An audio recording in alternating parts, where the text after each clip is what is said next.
guys, welcome back to Youth News.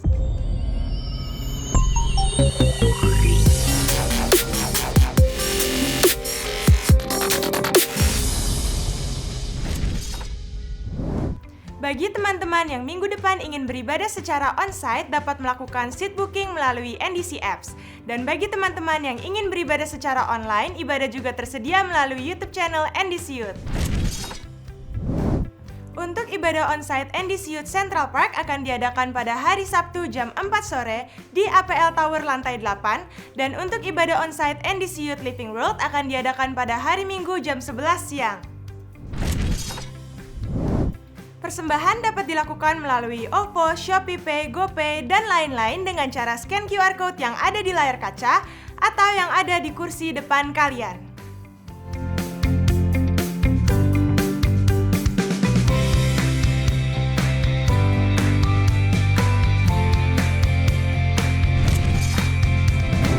Sekian Youth News minggu ini, stay safe and God bless you.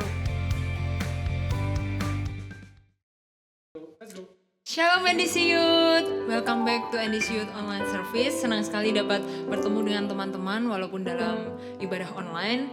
Tapi aku percaya kita semua dalam keadaan yang baik dan Tuhan juga bisa melawat dan menjamah setiap hati kita. Amin. Sebelum kita mulai ibadah kita pada hari ini, mari kita berdoa. Tuhan Yesus yang baik, terima kasih buat setiap kasih setiamu dalam kehidupan kami. Terima kasih buat kesehatan, nafas yang Tuhan masih berikan buat kami. Untuk kami bisa memuliakan nama-Mu, kami masih bisa beribadah Tuhan. Kamu siapkan hati kami Tuhan untuk memuji dan menyembah-Mu Bapa. Kami percaya lawatan-Mu nyata dalam setiap kehidupan kami Bapa. Terima kasih Yesus, haleluya, amin.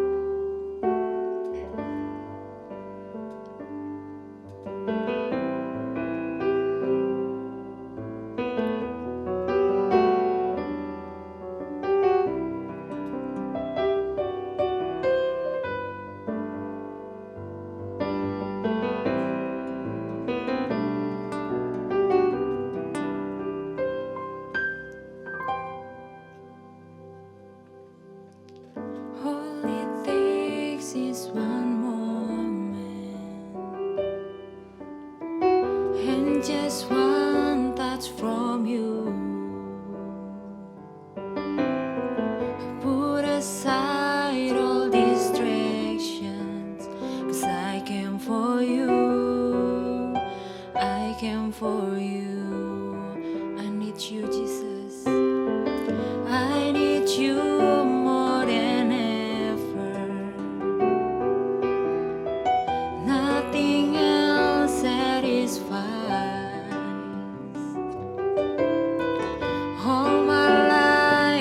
Surrender, I live for you, I live for you, 'cause I came for you, I came for you. Holy Spirit, you are welcome, come and move upon this place. We desire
Bapa di dalam surga, kami mengucap syukur buat sore hari ini kami kembali boleh beribadah ya Tuhan. Walaupun masih secara online, kami berdoa Tuhan hadir dimanapun kami berada.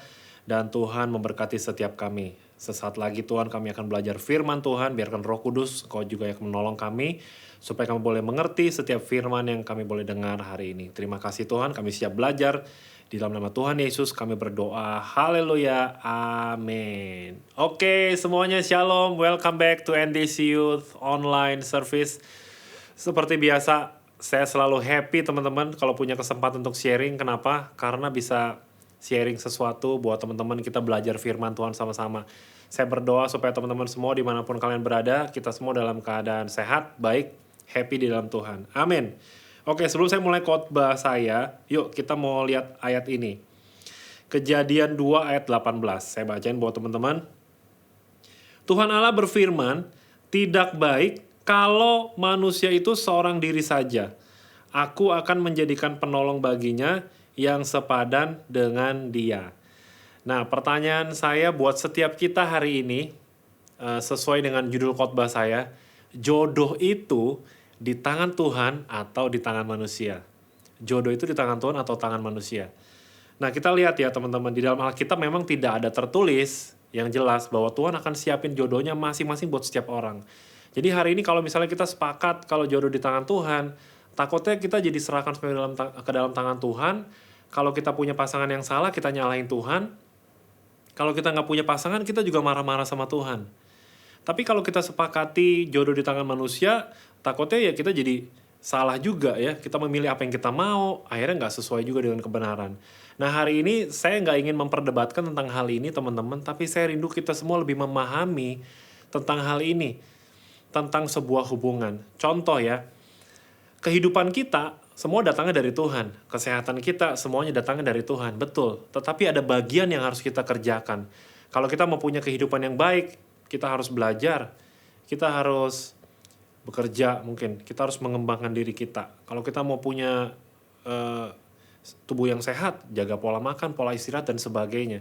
Jadi memang semuanya datangnya dari Tuhan, tapi kita nggak boleh lupa ada bagian-bagian yang harus kita lakukan. Jadi kalau kita ngomong soal jodoh, soal pasangan, ada bagian-bagian juga yang harus kita lakukan. Nah ini yang saya mau sharing buat setiap kita teman-teman. Dan ini bukan sebuah tips, bukan sebuah pesan, atau saran, saya nggak mau ya. Saya hanya bagikan hari ini sesuai dengan apa yang firman Tuhan bilang. Dan mudah-mudahan hal ini bisa memberkati setiap kita, orang-orang yang ingin memulai hubungan atau saat ini yang teman-teman sedang membangun sebuah hubungan ya. Oke, teman-teman, ada 3 hal yang saya mau bagiin. Yang pertama, untuk kita bisa punya hubungan yang baik, yang pertama yang saya mau bagiin buat setiap kita adalah Jesus must be the center. Ya, Tuhan harus menjadi pusat segalanya. Pernah nggak teman-teman ketemu? Atau punya nggak teman? Coba bayangin deh, pikirin. Ketika dia rajin banget tuh ibadah, dia rajin pelayanan, rajin ke gereja, baca firman dan sebagainya. Tapi ketika dia ketemu dengan pasangan, dia suka dengan seseorang, terus dia dekat, dia mulai membangun hubungan, kok tiba-tiba dia mulai mundur nih, dia mulai longgar, mulai kendor, pelayanan juga udah mulai jarang-jarang, ke gereja juga mulai jarang-jarang. Nah, ini yang menjadi concern buat setiap kita. Kadang-kadang setiap kita lupa bahwa Tuhan ini harus jadi pusat segalanya dalam kehidupan kita. Kita punya pasangan atau nggak punya pasangan pun, Tuhan harus menjadi pusat segala-galanya buat setiap kita. Di dalam Alkitab, Tuhan pernah ngomong ada rules yang sangat penting di dalam kehidupan kita. Saya bacain buat teman-teman. Di dalam Matius 22 ayat 37 sampai 39. Jawab Yesus kepadanya, kasihilah Tuhan Allahmu dengan segenap hatimu dan dengan segenap jiwamu dan dengan segenap akal budimu. Itulah hukum yang terutama dan yang pertama. Itulah hukum yang terutama dan yang pertama, dan hukum yang kedua yang sama dengan itu ialah kasihilah sesamamu manusia seperti dirimu sendiri. Tuhan kasih sebuah rules ya, hukum bahwa pertama itu kita mesti mengasihi Tuhan. Hukum yang kedua itu kita mengasihi sesama. Di situ ada family kita, ada teman-teman kita, ada sahabat kita, ada pasangan kita. Tapi rules yang pertama, kita harus mengasihi Tuhan lebih dulu. Kasihilah Tuhan Allahmu dengan segenap hatimu dan dengan segenap jiwamu. Tuhan harus menjadi pusat dalam kehidupan kita. Baik kita punya pasangan ataupun saat ini kita sedang membangun sebuah hubungan nih. Kita harus lebih fokus kepada Tuhan. Tuhan harus jadi pusat. Nah kalau kita ngelihat teman-teman ya di dalam Korintus, waktu Rasul Paulus melayani jemaat di Korintus. Jadi di jemaat Korintus itu ya teman-teman, kehidupan berjemaat tuh kental banget gitu loh. Mereka tuh terbiasa. Pelayanan, berjemaat, beribadah tuh biasa. Cuman di situ terjadi ada banyak orang-orang yang mulai kehilangan passionnya di dalam pelayanan saat mereka mulai jatuh nih, banyak percabulan, banyak hura-hura dan sebagainya. Makanya Rasul Paulus dengan keras menegur mereka, lebih baik kalian menikah deh daripada nanti malah salah jalannya. Dan kalau teman-teman baca di situ ya, jangan sampai teman-teman berpikir, aduh Rasul Paulus saranin kita mendingan single semua nih. Enggak gitu. Karena saat itu kondisinya mereka semua hidupnya tuh malah berantakan gitu loh. Makanya dia saranin lebih baik better sendiri supaya bisa fokus sama Tuhan. Nah kita lihat ya ayatnya ya. Di dalam 1 Korintus 7 ayat 17 dan 35. Selanjutnya, hendaklah tiap-tiap orang tetap hidup seperti yang telah ditentukan Tuhan baginya. Dan dalam keadaan seperti waktu ia dipanggil Allah. Inilah ketetapan yang kuberikan kepada semua jemaat. Ayat 35. Semuanya ini kukatakan untuk kepentingan kamu sendiri, bukan untuk menghalang-halangi kamu dalam kebebasan kamu. Tetapi sebaliknya supaya kamu melakukan apa yang benar dan baik dan melayani Tuhan tanpa gangguan. Nah teman-teman, kita semua sama-sama belajar di poin yang pertama ini, Tuhan harus jadi pusat segalanya. Jangan sampai waktu kita punya pasangan justru malah ini menjadi gangguan buat setiap kita untuk kita bisa terus fokus melayani Tuhan. Ya saya rindu teman-teman kita semua belajar ya. Saya tahu kadang-kadang hal yang sangat sulit karena kita terlalu euforia, lagi happy ya, lagi deket sama seseorang. Tapi kita nggak boleh lupa poin pertama ini. Tuhan harus menjadi pusat segala-galanya. Prioritas waktu ibadah, waktu saat teduh, itu nggak boleh terganggu sama sekali dengan hubungan yang sedang kita bangun. Oke teman-teman, kita masuk langsung yang kedua. Apa yang mesti kita lakukan saat kita ingin memulai atau kita sedang membangun hubungan saat ini? Yang kedua yang saya mau share adalah begin with the end in mind. Ya, begin with the end in mind. Atau artinya kita mulai dari tujuan akhir yang ada di pikiran kita. Kita tahu nih tujuan yang mau kita capai apa. Nah, begin with the end in mind ini adalah salah satu habits yang dibagikan oleh Stephen Covey. Ya, teman-teman ada 7 habits. Nah, ini salah satunya. Dan ide ini sangat menarik teman-teman. Kenapa? Karena dimulai dari tujuan akhir. Contoh, misalnya teman-teman ingin melanjutkan studi mungkin di luar negeri kah? Atau kalian punya jurusan tertentu. Kalian tahu nih apa yang harus kalian lakukan nih. Kalau kalian mau ke negara tertentu mungkin kalian belajar dulu bahasanya. Kalau kalian mau kuliah di satu jurusan tertentu mungkin kalian belajar dulu skillnya. Jadi mulai dari tujuan teman-teman apa ujungnya. Nggak mungkin ketika kita mungkin ada yang pengen buka usaha ya.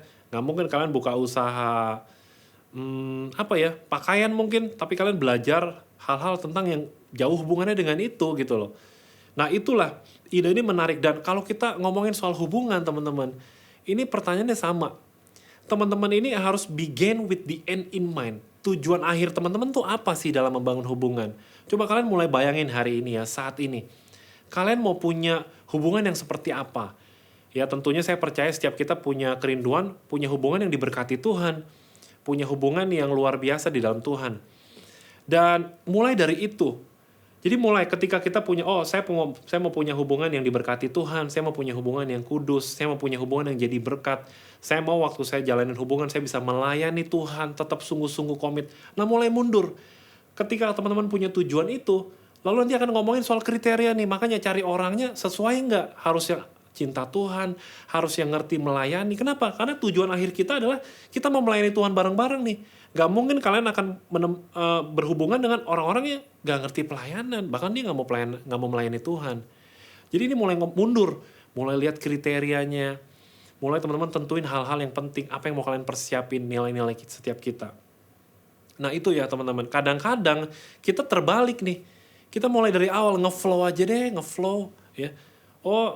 Jalanin aja karena nggak tahu tujuannya apa ya, jalanin aja. Kalau nanti pasangan saya nggak mau pelayanan, ya udah nggak apa-apa lah ya. Nanti bisa lah ya, setelah lebih serius mungkin bisa melayani. Nggak bisa teman-teman, karena tujuan akhir kita apa? Yang mau kita bangun apa sekarang? Kadang-kadang setiap kita tanpa kita sadar, anak-anak muda, sekali lagi karena terlalu euforia, kita nge-flow gitu loh. Sehingga kita salah menentukan kriteria, kadang-kadang kita salah pilih orang, kita cuma ngelihat dari berbagai hal, aspek dan sebagainya. Dan hari ini kita belajar teman-teman, kita mesti begin with the end in mind. Saya bacain buat setiap kita ayatnya di dalam 1 Korintus 6 ayat 19 sampai yang ke-20.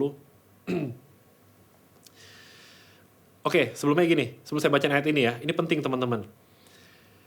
Yang saya cerita tadi, begin with the end in mind, kita mundur nih. Nah, hal yang bisa merusak ini, itu cuma satu. Kita putus hubungan dengan Tuhan. Lewat apa? Kita nggak kudus. Kadang-kadang ya teman-teman, hal yang mengganggu dari tujuan akhir kita, yang menghalangi, itu cuma kekudusan. Ya, kita nggak kudus. Waktu kisah Adam dan Hawa, bayangin ya, kalau aja Hawa nggak jatuh dalam dosa, mereka hidup dalam taman bersama dengan Tuhan, diberkati, enak banget.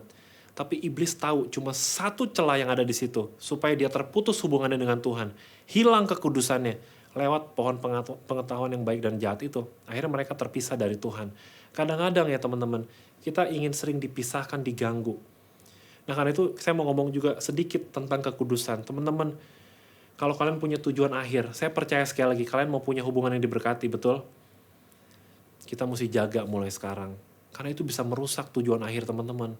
Kalian nggak mungkin bisa mencapai hubungan yang happy, hubungan yang saling mengasihi, saling melayani Tuhan, tetap di dalam Tuhan. Nggak mungkin tanpa kalian jaga hal yang sangat penting ini. Kita lihat ayatnya, 1 Korintus 6, ayat 19 sampai ke 20. Atau tidak tahukah kamu bahwa tubuhmu adalah bait Roh Kudus yang diam di dalam kamu? Roh Kudus yang kamu peroleh dari Allah, dan bahwa kamu bukan milik kamu sendiri, sebab kamu telah dibeli dan harganya telah lunas dibayar. Karena itu muliakanlah Allah dengan tubuhmu. Kita baca satu ayat lagi teman-teman ya. Di dalam 1 Petrus 1 ayat 14 sampai 16. Perhatikan baik-baik teman-teman. Hiduplah sebagai anak-anak yang taat.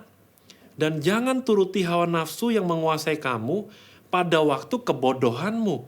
Tetapi hendaklah kamu menjadi kudus di dalam seluruh hidupmu, sama seperti Dia yang kudus, yang telah memanggil kamu. Ayat yang ke-16. Sebab ada tertulis, kuduslah kamu, sebab aku kudus. Hari-hari ini teman-teman, iblis berusaha mengganggu setiap anak-anak muda, merusak hubungan, merusak gambaran yang benar dari Tuhan lewat kekudusan. Saya tahu ini nggak mudah ya. Tapi hari ini kita mau belajar teman-teman. Mulai hari ini kita lebih mengasihi Tuhan, Tuhan jadi center. Kita mau mulai, kita tahu tujuan akhir kita apa, kita mau punya pasangan seperti apa. Yuk hari ini kita komit sama-sama. Kita mau jaga kehidupan kita supaya kita terus berkenan di hadapan Tuhan. Kita lanjut poin yang terakhir teman-teman.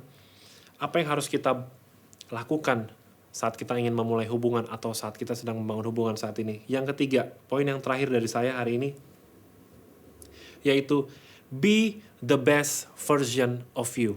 Be the best version of you. Kita mesti jadi versi yang terbaik dari diri kita. Kadang-kadang ya teman-teman, kita punya kriteria yang bagus nih. Pengen punya pasangan yang seperti ini, seperti ini, seperti ini. Tapi kita sendiri tuh gak mau berubah. Setiap kita punya kelemahan, karena mungkin karakter kita masih lemah. Ya mungkin apalagi spiritual kita, kehidupan kerohanian kita, komitmen kita dalam saat teduh dan baca firman, kita masih lemah. Kita mesti berusaha sekuat tenaga, be the best version. Ketika kita punya pasangan, kita udah menjadi versi yang terbaik. Dan saya mau kasih tahu teman-teman, versi yang terbaik itu apa sih? Gak usah kita pikir, kayak gimana ya? Mudah teman-teman, saya mau kasih satu hal. Versi yang terbaik dari kita serupa dengan Kristus. Teman-teman belajar aja. Belajar dari Tuhan Yesus, belajar dari karakternya. Dia sabar, dia itu kasih, dia itu penyayang. Kita belajar dari kasih ya. Tuhan itu kasih ya. Kalau kita lihat di Alkitab, kasih itu sukacita, damai sejahtera, pengendalian diri. Kita belajar hal-hal itu teman-teman. Be the best version of you. Kita baca ayatnya sama-sama dalam Roma 12 ayat 2. Janganlah kamu menjadi serupa dengan dunia ini, tetapi berubahlah oleh pembaharuan budimu, sehingga kamu dapat membedakan manakah kehendak Allah, apa yang baik, yang berkenan kepada Allah, dan yang sempurna. Lihat, di sini ditulis pembaharuan budimu. Bukan ditulis berubahlah oleh kuasa Roh Kudus, berubahlah oleh kuasa Tuhan. Enggak, pembaharuan budi. Ini ngomong soal apa? Kita berusaha mengembangkan diri kita. Be the best version of you. Menjadi versi yang terbaik. Teman-teman hari ini kadang-kadang kita nggak mau belajar loh. Kadang-kadang kita ngeflow, ya udah saya udah kayak gini kok. Mau terima apa adanya nggak bisa. Kita mesti be the best version of you. Ketika Tuhan kasih kita pasangan, kita sudah siap menjadi versi yang terbaik. Karena saya mau kasih teman-teman ya, buat setiap kita mungkin untuk kita ngomong soal merit, di antara kita masih lama banget, betul ya? Karena itu saya nggak mau ngomong soal itu. Tapi saat waktunya datang, kita udah siap. Kita udah serupa dengan Kristus. Walaupun kita nggak bisa sesempurna banget, tapi kita udah menjadi the best version of us. The best version dalam hidup kita. Nah ini penting teman-teman ya. Terus saya juga mungkin ngomong ya buat teman-teman yang ya sedang membangun hubungan atau belum atau yang belum punya, kita juga mesti tahu ya. Saya ngomong sedikit tentang hal ini, the best version ya. Kita juga mesti lihat ya, kadang-kadang nggak cuma di dalam aja karakter, tapi mungkin tips dari saya ini sebuah tips aja. Mungkin di luar juga kita mesti lihat apakah selama ini kita udah berpenampilan baik belum. Gak cuma soal baju dan pakaian, mungkin perkataan kita udah baik belum, atau kita sering kali ngomong kotor, atau mungkin kita sering kali ngomongnya kasar. Itu juga menentukan teman-teman. Gak mungkin ada orang-orang yang mungkin menyukai kita kalau karakter kita kelihatan banget ngomongnya kasar, ngomongnya kotor. Mungkin dari cara berpakaian kita gak bagus, kita gak sopan dan sebagainya. Nah ini juga harus kita perhatikan ya. Makanya ada banyak orang bilang, aduh aku gak dapet jodoh nih. Iya, kita mesti introspeksi. Yang pertama dari dalam, tadi saya bilang be the best version, itu gak cuma ngomong spirit aja. Tapi apakah kita hari ini, selama ini kita udah berpakaian rapi, enak dilihat ya. Saya nggak bilang hari ini teman-teman harus belanja pakai baju-baju yang bagus. Nggak selalu kok. Ya mungkin lewat tutur kata kita, lewat cara berpakaian kita, lewat kita menghargai orang lain, menghormati orang lain, supaya kita bisa disukai juga. Ya, dan kita nggak boleh lupa, pesan saya terakhir sebelum saya tutup. Kita kadang-kadang be the best version itu harus dalam komunitas, nggak bisa sendiri. Karena itu jangan lupa teman-teman join circle ya. Buat teman-teman yang belum terlibat di dalam circle, yuk join circle. Oke teman-teman, hari ini sekian sharing saya buat teman-teman yang ingin memulai sebuah hubungan atau yang sedang membangun hubungan. Ingat 3 hal ini. Jesus must be the center, begin with the end in mind, dan jaga itu. Teman-teman mau punya hubungan seperti apa, jaga itu dari sekarang. Dan kalian terus berubah, be the best version of you. Mari kita berdoa bersama teman-teman. Tuhan, terima kasih buat hari ini. Tuhan baik. Tuhan sudah berbicara banyak buat setiap kami. Dalam sharing renungan firman Tuhan yang singkat ini kami berdoa, Tuhan Roh Kudus, Kau tolong kami, Kau yang sempurnakan firman ini supaya kami semua anak-anak muda Tuhan menjadi pelaku-pelaku firman-Nya. Kami percaya Tuhan, Engkau sudah mempersiapkan yang terbaik buat kami, Engkau punya rencana yang terbaik buat kami. Karena itu hari ini kami belajar Tuhan untuk menjadikan Engkau pusat segala-galanya. Dan biarkan kami punya tujuan untuk berkenan di hadapan Tuhan. Dan kami mau Tuhan untuk kami menjadi serupa dengan Kristus. Terima kasih sekali kami mengucap syukur Tuhan buat hari ini. Biarkan Tuhan Kau boleh terus menyertai kami. Dan kami boleh terus mengasihi Tuhan dalam kehidupan kami. Terima kasih Bapa, kami serahkan sebagai dalam tangan-Mu. Di dalam nama Tuhan Yesus kami sudah berdoa. Haleluya. Amin. Happy weekend. God bless you.